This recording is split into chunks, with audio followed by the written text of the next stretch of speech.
ಮಗಳಿದ್ದಾಗ ಎಷ್ಟು ಅಚ್ಚುಕಟ್ಟಾಗಿ ಮನೆ ನಡೆಸ್ಕೊಂಡು ಹೋಗ್ತಿದ್ಲು. ಯಾವತ್ತೂ ಏನು ಕಮ್ಮಿ ಆಗದೆ ಇರೋ ಹಾಗೆ ನೋಡ್ಕೊಂಡ್ಲು. ಆದರೆ ಮುಂದೇನು ಗತಿ? ದಿನಸಿ ಇಲ್ಲ, ಮನೆ ಬಾಡಿಗೆ ಕಟ್ಟಬೇಕು. ಇವರಂತೂ ಒಂದು ಬಿಡಿಗಾಸ್ ದುಡಿಯಲ್ಲ. ರೇವತಿ, ಏ ರೇವತಿ, ಏನ್ರಿ? ತಿಂಡಿ ರೆಡಿ ಆಗ್ಲಿಲ್ವನ ಇವತ್ತು? ಈಗ ಮಾಡ್ತೀನ್ರಿ. ಏನ ತಿಂಡಿ ಇನ್ನೂ ರೆಡಿ ಆಗಿಲ್ವಾ? ಟೈಮ್ ಎಷ್ಟೈತೆ? ಪಾಪ ನನ್ನ ಮಗಳು ಕಾಲೇಜ್ಗೆ ಓಡಬೇಕು ಅಂತ ಬಂದು ತಿಂಡಿ ಕೇಳಿದ್ರೆ ತಿಂಡಿ ಇಲ್ಲ ಅಂತಂದಂತೆ. 10 ನಿಮಿಷ ಉಪ್ಪಿಟ್ಟು ಮಾಡ್ತಿದ್ದೀನಿ. ಏನು ಬೇಕಾಗಿಲ್ಲ. ಅದೇ ನಿನ್ನ ಮಗಳಾಗಿದ್ರೆ ಅಯ್ಯೋ ಲೇಟ್ ಆಗೋಯ್ತು ಅಂತ ಹೇಳ್ಬಿಟ್ಟು ತಿಂಡಿ 6:15ಗೆ ಮಾಡ್ತಾ ಇದ್ದೆ. 1:10 ಮಾತಾಡ್ಬೇಡ್ರಿ, ಮಾಡ್ತೀನಿ ಅಂತ ಹೇಳದ್ನಲ್ವಾ. ಈಗೇನ್ ತಿಂಡಿ ಬೇಡ. ಆಲ್ರೆಡಿ ನನ್ನ ಮಗಳು ಕಾಲೇಜ್ಗೆ ಹೋದ್ಲು, 1000 ರೂಪಾಯಿ ಇಸ್ಕೊಂಡು, ಅದು ತಿಂಡಿ ಮಾಡಕ್ಕೆ. ಅಪ್ಪ ನಂಗೆ ಕಾಲೇಜ್ಗೆ ಹೋಗ್ತೀನಿ, ತಿಂಡಿ ಮಾಡಕ್ 1000 ರೂಪಾಯಿ ಕೊಡು ಅಂತ ಇಸ್ಕೊಂಡು ಹೊರಟೋದ್ಲು. ಏನು ತಿಂಡಿಗೆ 1000ನಾ? ಇಲ್ಲಪ್ಪ, ನನಗೆ ಬುಕ್ ತಗೋಬೇಕು, ಜೆರಾಕ್ಸ್ ಮಾಡಿಸ್ಬೇಕು, ಇನ್ನು ಏನೇನಕ್ಕೂ ಬೇಕು ಅಂತ ಓದ್ಲು. ಅದಕ್ಕೆ ಯಾಕ್ರಿ 1000? 100-200 ರೂಪಾಯಿನಲ್ಲಿ ಎಲ್ಲ ಮುಗ್ದೋಗುತ್ತೆ. ಹೌದೌದು, ಮುಗಿಯುತ್ತೆ. ಹೇ ರೇವತಿ, ಇನ್ನು ಯಾವ ಕಾಲದಲ್ಲೇ ಇದೆಯಾ ನೀನು? ರೇವತಿ, ಈಗಿನ ಕಾಲದಲ್ಲಿ 100-200 ಎಲ್ಲ ಏನಕ್ಕೂ ಬರಲ್ಲ. ಈಗೇನಿದ್ರು 1000-2000 ಅಷ್ಟೇ. ರೇವತಿ, ಹೇಳ್ತೀನಿ ಅಂತ ಬೇಜಾರಾಗ್ಬೇಡ. ಇದೇ ನಿನ್ನ ಮಗಳು ಆರಾಧನ ಕೇಳಿದ್ರೆ ಕೊಡ್ತಾ ಇರ್ಲಿಲ್ವಾ? ಅವಳಿಗೆ ದುಡ್ಡಿನ ಬೆಲೆ ಏನು ಅಂತ ಗೊತ್ತು ರೀ. ಅವಳಿದ್ದಾಗ ಅವಳು ಕೂತ್ರೆ ತಪ್ಪು, ನಿಂತ್ರೆ ತಪ್ಪು ಅಂತ ಹೇಳ್ತಿದ್ರಿ. ಅವಳಿಗೆ ಗಂಡನ ಮನೆಗೆ ಹೋದ್ಮೇಲೆ ಅವಳು ನಮ್ಮನ್ನೆಲ್ಲ ಎಷ್ಟು ಚೆನ್ನಾಗಿ ನೋಡ್ಕೋತಿದ್ಲು ಅಂತ ಇವಾಗಾದ್ರೂ ನಿಮಗೆ ಅರ್ಥ ಆಗಿರ್ಬೇಕಲ್ವಾ? ಈ ಯಾರದನ್ನ ಇದ್ದಿದ್ರೆ ಎಲ್ಲ ಅವಳೇ ನೋಡ್ಕೊತಾ ಇದ್ಲು, ಈ ತಲೆ ಬಿಸಿನ ಇರ್ತಾ ಇರ್ಲಿಲ್ಲ. ಈಗ ನೋಡು, ಎಲ್ಲ ನನ್ನ ತಲೆ ಮೇಲೆ ಬಂದಿದೆ. ನೋಡ್ರೇವತಿ, ಮನೆ ನಡೆಸ್ತೀನಿ ಅಂತ ಪೋಸ್ ಕೊಟ್ಮೇಲೆ ನಡೆಸ್ಲೇಬೇಕು. ಇಷ್ಟಕ್ಕೂ ನಾನು ಸುಮ್ಮನೆ ಮಾತುಗಂದಷ್ಟೇ. ಅದಕ್ಕೆ ನೀನು ಇಷ್ಟೆಲ್ಲ ಬಿಲ್ಡಪ್ ಕೊಡ್ಬೇಡ.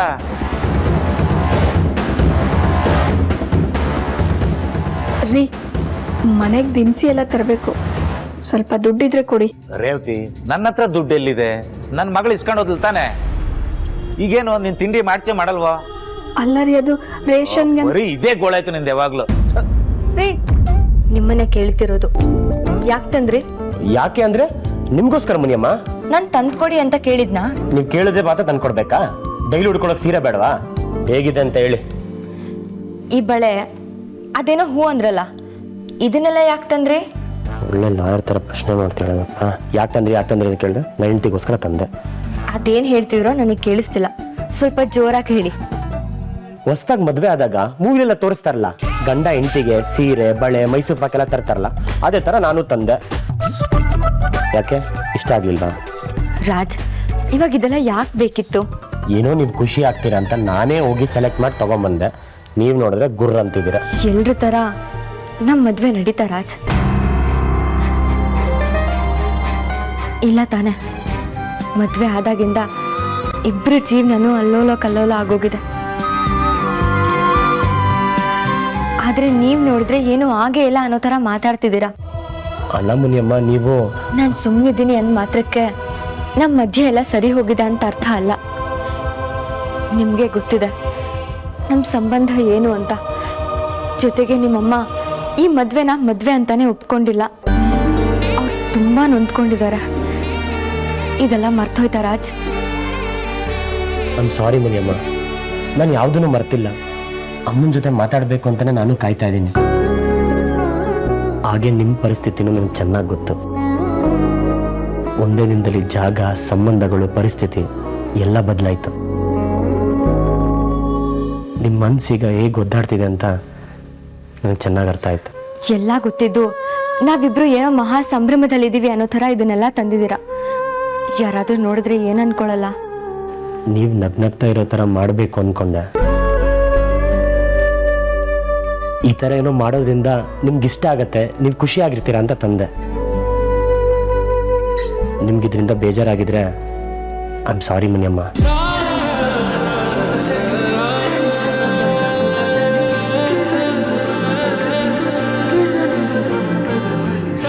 ನನ್ನನ್ನು ಈ ಬಳೆ ಹಳೆ ಸೀರೆ ಎಲ್ಲ ಖುಷಿ ಪಡಿಸಲ್ಲ ರಾಜ್. ನನಗಾಗಿರೋ ನೋವಿಗೆ ಇದ್ಯಾವುದು ಔಷಧಿ ಅಲ್ಲ.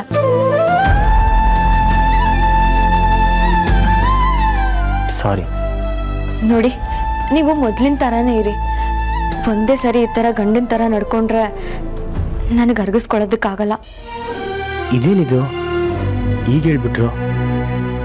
ಗಂಡನ ಥರ ನೋಡ್ಕೊಂಡ್ರೆ ಅರ್ಗಿಸ್ಕೊಳಕ್ಕಾಗಲ್ಲ ಅಂದ್ರ? ನಾನು ನಿಮ್ಮ ಗಂಡನೇ ಕಣ್ರಿ. ಮೊದಲಿನ ಥರ ಫ್ರೆಂಡ್ ಥರ ಇರೋಕ್ಕಾಗಲ್ಲ. ಗಂಡ ಅನ್ನೋ ಸ್ಥಾನಕ್ಕೆ ಪ್ರಮೋಷನ್ ಸಿಕ್ಕಿದೆ, ಅದಕ್ಕಾದ್ರೆ ಮರ್ಯಾದೆ ಬೇಡವಾ? ಏನಾಯ್ತು ಇವರಿಗೆ? ರೇವತಿ ಆಂಟಿ ನೆನಪಾಗ್ತಿದ್ಯಾ? ಗಂಡನ ಜವಾಬ್ದಾರಿ ತೋರ್ಸೋದಕ್ಕೆ ಬರಬೇಡಿ. ಗಂಡ ಹೆಂಡತಿ ಮಧ್ಯೆ ಬರೀ ಜವಾಬ್ದಾರಿ ಇರುತ್ತಾ? ಪ್ರೀತಿ ಇರಲ್ವಾ? ಒಂದು 2 kg ಇದೆ, ಬೇಳೆ 2 ಇಡಿ, ಕಡಲೆಬೇಳೆ ಸ್ವಲ್ಪ, ರವೆ ಉಪ್ಪಿಟ್ಟು ಮಾಡಿದ್ರೆ ಕ್ಲಿಯರ್ ಆಗುತ್ತೆ. ರೀ ಏನ್ರಿ ಇದೆಲ್ಲ? ಏನ್ ಬೇಕಾಗಿತ್ತು ನಿಮ್ಗೆ? ದಿನಸಿ ಚೆಕ್ ಮಾಡ್ತಾ ಇದ್ದೀನಿ ಕಣೆ, ಎಷ್ಟಿದೆ ಅಂತ. ಇನ್ನೆರಡು ದಿನ ಹೊಟ್ಟೆ ತುಂಬ ಊಟ ಮಾಡಿದ್ರೆ ಎಲ್ಲ ಖಾಲಿ, ಆಮೇಲೆ ಉಪವಾಸನೆ. ಏನ್ ನಿಮ್ ಮಾತಿನ ಅರ್ಥ? ಯಾಕೆ ಉಪವಾಸ ಇರ್ತೀವಿ? ಉಪವಾಸ ಯಾಕೆ ಅಂದ್ರೆ ಮನೆಗೆ ದುಡ್ಡು ತಂದಾಕ ಹುಡುಗಿ ಮದುವೆ ಮಾಡ್ಕೊಂಡು ಬೇರೆ ಮನೆಗೆ ಹೋಗಿದ್ದಾಳೆ. ಇದನ್ನೆಲ್ಲ ಯೋಚನೆ ಮಾಡಿದ್ಯಾ ನೀನು? ಗಂಡ್ಸು ಅಂತ ನೀವಿದ್ದೀರಲ್ಲ, ದುಡ್ಡು ತಂದು ಹಾಕಿ ಮನೆ ನಡೆಯುತ್ತವಾಗ. ರೇವತಿ,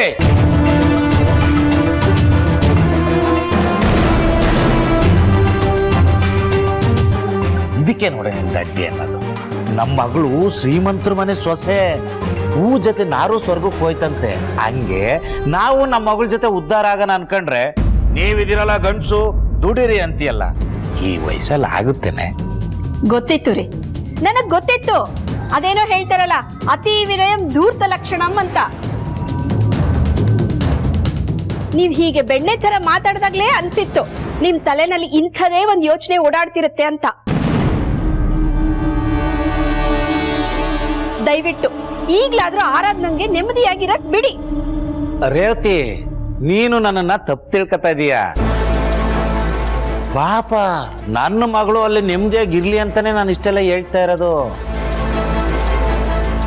ನಿಜ ಕಣೆ, ಇಡೀ ಮನೆ ಜವಾಬ್ದಾರಿ ಅವಳ ತಲೆ ಮೇಲೆ ಇತ್ತು. ಈಗ ದಿಢೀರಂತ ಮದುವೆ ಮಾಡ್ಕೊಂಡು ಹೋದ್ಲು.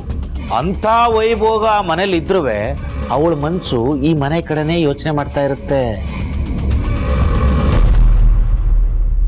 ಅಪ್ಪ ಅಮ್ಮ ಉಂಡ್ರ ತಿಂದ್ರ ಅಂತ ತಲೆ ಕೆಡ್ಸ್ಕೊಂಡಿರ್ತಾಳೆ. ಯಾಕೆ ಹೇಳು? ಅವಳಿಗೂ ಗೊತ್ತು ಈ ಮನೇಲಿ ಏನೂ ಇಲ್ಲ ಅಂತ. ಅವ್ರ ಮನೆ ಚೆನ್ನಾಗಿದ್ರೆ ಒಂದ್ ಹೆಣ್ಣು ಗಂಡನ ಮನೇಲಿ ನೆಮ್ಮದಿಯಾಗಿರೋದು. ಅದ್ರಲ್ಲೂ ಅವಳ ಮನೆ ಕಡೆ ಸಂಪತ್ತು ತುಂಬಿ ತುಳುಕ್ತಾ ಇರುವಾಗ ನಮಗ್ ಸಹಾಯ ಮಾಡಕ್ ಕಾಯ್ತಾ ಇರ್ತಾಳಲ್ವಾ? ಆ ಸಹಾಯ ನಾವು ತಗೊಂಡ್ರೆ ಏನೇ ತಪ್ಪು? ಸಹಾಯ ತಗೊಳ್ಳೋದು ಹಾಗಿರ್ಲಿ, ನನ್ ಮಗಳು ನನ್ನ ಹತ್ರ ಸರಿಯಾಗಿ ಮಾತಾಡ್ತಾನೆ ಇಲ್ಲ, ಆ ಚಿಂತೆ ನನ್ಗೆ. ಅಯ್ಯೋ ಯಾಕೆ ರೇವತಿ, ಅಮ್ಮ ಮಗಳು ಬೇರೆ ಆಗ್ಬಿಟ್ರೆ ಹೆಂಗೆ? ಅವಳ ಕೋಪ ಸರಿಯಾಗೇ ಇದೆ. ಅವಳ ವಿಚಾರದಲ್ಲಿ ತಪ್ಪು ಮಾಡಿದೀನಿ ನಾನು. ನೀನೇನೇ ತಪ್ಪು ಮಾಡಿದ್ಯಾ? ಅವಳನ್ನ ಗಂಡನ ಮನೆಗೆ ಮದುವೆ ಮಾಡಿ ಕಳಿಸಿ ಒಳ್ಳೇದೇ ಮಾಡಿದೀಯಲ್ಲ. ನೋಡು, ಏನೇ ಆಗ್ಲಿ ಅಮ್ಮ ಮಗಳ ಸಂಬಂಧ ಕಡ್ದೋಗುತ್ತೇನೆ. ನೀನು ಅವಳ ಜೊತೆ ಒಂದ್ಸರಿ ಫೋನ್ ಮಾಡಿ ಮಾತಾಡು, ಎಲ್ಲ ಸರಿ ಹೋಗುತ್ತೆ. ಇಲ್ಲ ರೀ, ನಾನು ಫೋನ್ ಮಾಡಿದ್ರು ಅವಳು ಮಾತಾಡಲ್ಲ. ಹಂಗಂತ ಎಷ್ಟು ದಿನ ಹಂಗೆ ಇರ್ತೀಯಾ? ನಾನೇ ಫೋನ್ ಮಾಡ್ಕೊಡ್ತೀನಿ ರೀ. ಅಲ್ಲಾದ್ರೂ ಅವಳು ನೆಮ್ಮದಿಯಾಗಿರ್ಲಿ, ನಾನು ಅವಳಿಗೆ ಫೋನ್ ಮಾಡಲ್ಲ ಅಷ್ಟೇ. ಅಯ್ಯೋ ಭಗವಂತ, ಇದೊಳ್ಳೆ ಪಜಿತಿ ಆಯ್ತಲ್ಲ.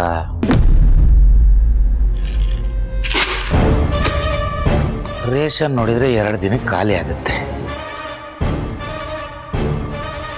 3ನೇ ದಿನದಿಂದ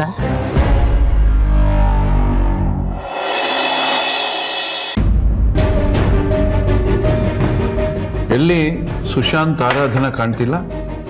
ತಿಂಡಿಗೆ ಅವ್ರನ್ನ ಕರೀಲಿಲ್ಲ? ನಾನು ಕರ್ಕೊಂಬರ್ತೀನಿ. ಆಯ್ತು ಮಗ. ಅಮ್ಮು ಕುತ್ಕೋ, ನಾನು ನಮ್ಮ ಮನೆಯವ್ರನ್ನ ಕರೆದಿದ್ದೀನಿ, ಎಲ್ಲರೂ ತಿಂಡಿ ಶುರು ಮಾಡಿ. ನಮ್ಮನೆಯವರ? ಏನದ್ರ ಅರ್ಥ? ಸಾವಿತ್ರಿ ಯಾಕೆ ಹಠ ಸಾಧಿಸ್ತಾ ಇದೆಯಾ? ಮಕ್ಕಳು ತಪ್ಪು ಮಾಡ್ತಿರ್ತಾರೆ, ದೊಡ್ಡವರು ಅದನ್ನ ಕ್ಷಮಿಸ್ಬೇಕು. ಅದೇ ನಮ್ಮ ದೊಡ್ಡತನ. ಇಲ್ಲ ರೀ, ನನ್ನಿಂದ ಈ ತಪ್ಪನ ಕ್ಷಮಿಸಕ್ಕಾಗಲ್ಲ. ನೀವು ದಯವಿಟ್ಟು ಸುಮ್ಮನಿದ್ಬೇಡಿ, ನನಗೇನು ಹೇಳ್ಬೇಡಿ.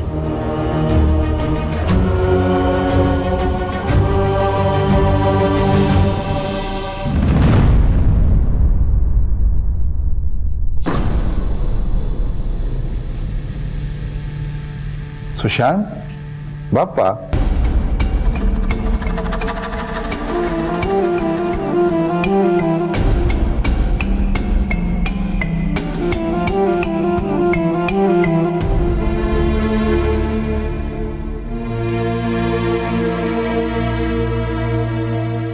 ನನನ್ ಬಿಟ್ಟು ತಿಂಡಿ ಶುರು ಮಾಡ್ಬಿಟ್ಟಿದ್ದೀರಾ? ಅದು ಹೇಗೆ ಸಾಧ್ಯ? ಕೂತ್ಕೋಪ್ಪ.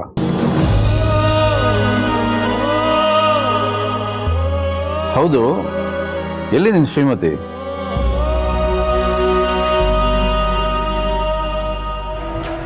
ಸುಶಾಂತ್, ಆಗಲೇ ಶಾಪಿಂಗಿಂದ ಮನೆಗೆ ಬಂದಿಲ್ಲ, ಆಗ ಬೀಳಿಸ್ಕೊಂಡು ಹೋಗಿದ್ದೆ.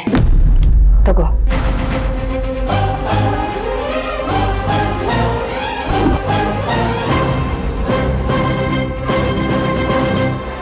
ಅದು ಆರಾಧನವ್ರಿಗೆ ಅಂತ ತಂದಿದ್ದು. ಹೌದಾ? ಹಾಗಾದ್ರೆ ನಿನ್ನ ಕೈಯಲ್ಲಿ ಸುಮ್ಮನೆ ಯಾಕೆ ಇಟ್ಕೊಂಡಿದ್ಯಾ? ನಿನ್ನ ಕೈಯಾರೆ ಮುಟ್ಸೋತ್ತಾನೆ. ಕರೆಕ್ಟಾಗಿ ಹೇಳಿದೆ ಗಣಪತಿ. ಸುಶಾಂತ್, ನಿನ್ನ ಧರ್ಮಪತ್ನಿಗೆ ನೀನೇ ಕೈಯಾರೆ ಹೂ ಮುಡ್ಸಪ್ಪ.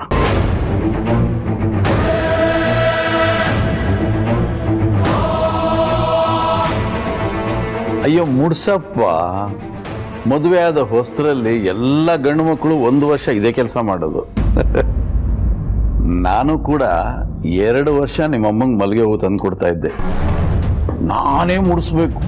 ಅದು ಯಾವುದೋ ಟೆನ್ಷನಲ್ಲಿ 1-2 ದಿನ ತರಲಿಲ್ಲಪ್ಪ. ಅವತ್ತು ನೋಡಿ ಇದೇ ಥರ ಇತ್ತು ಮುಖ. ನೋಡಿ ಇವತ್ತು ನೋಡ್ತಾ ಇದ್ದೀನಿ ಆ ಮುಖ. ನೀ ಮುಡ್ಸು.